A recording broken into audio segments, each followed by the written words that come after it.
Alors ici, je comprends que la lumière émane de Jésus-Christ. Parce que par lui, il a fait de nous lumière du monde et celle de la terre. Alors, comme l'humain, la chair ne peut pas voir l'esprit, il est important de montrer un esprit pour voir l'esprit. Donne-moi un amen. Donne-moi un amen. Parce que quand Moïse montait à la montagne, il montait comme un homme, mais arrivé à la montagne, c'était un esprit qui parlait avec l'esprit. Donnez-moi un amen. C'est-à-dire dans la tente d'assignation, tellement que la présence de Dieu était forte, Moïse n'était pas un homme ordinaire. Voilà pourquoi même Dieu a dit, je ferai de toi Dieu devant Pharaon. C'est que normalement Moïse revenait de la maison de Pharaon.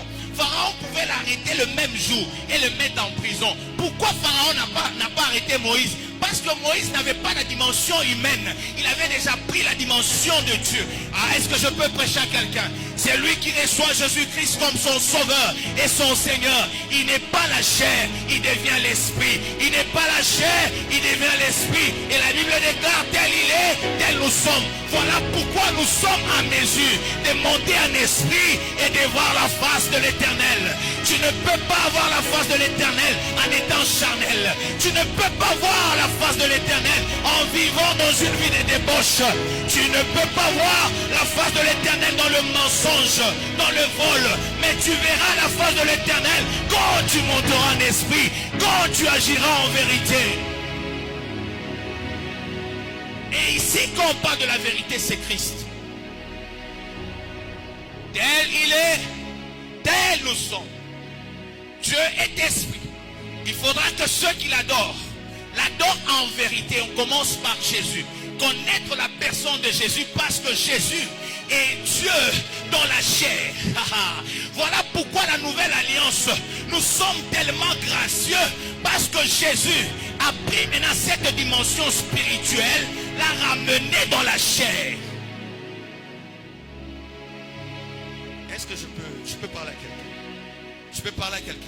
Personne ne peut voir Dieu et vivre. Parce que par nos péchés, si Dieu descendait dans nos péchés, on appelle le feu de vos rangs. Lui, il dévore tout ce qui n'honore pas son nom. Et la Bible dit, tous ont péché, ont été privés de la gloire. C'est-à-dire, quand le péché est là, la gloire de Dieu est absente. Et quand Dieu descend avec toute sa puissance, il consume. C'est un feu qui consume. Mais comme Christ est venu, Dieu ne nous regarde pas au travers de nos péchés. Dieu nous regarde au travers de la croix. C'est-à-dire le sang a coulé. À chaque fois, quand Dieu voit le péché, la colère augmente. Mais il regarde que j'ai eu à donner ma chair pour ce peuple. Voilà pourquoi tu as été